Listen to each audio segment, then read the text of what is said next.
আলহামদুলিল্লাহ, এই যে মালবেরি গাছে ফল আসতেছে।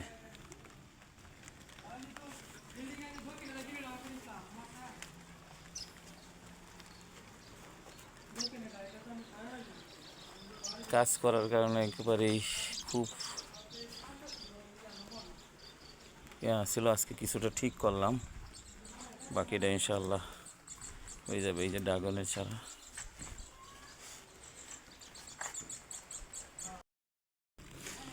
আলহামদুলিল্লাহ, এই যে মালবেরি গাছে ফল আসতেছে।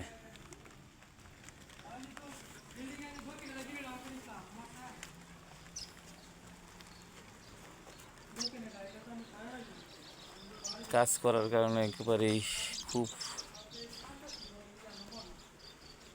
ছিল, আজকে কিছুটা ঠিক করলাম, বাকিটা ইনশাল্লাহ হয়ে যাবে। এই যে ড্রাগনের চারা।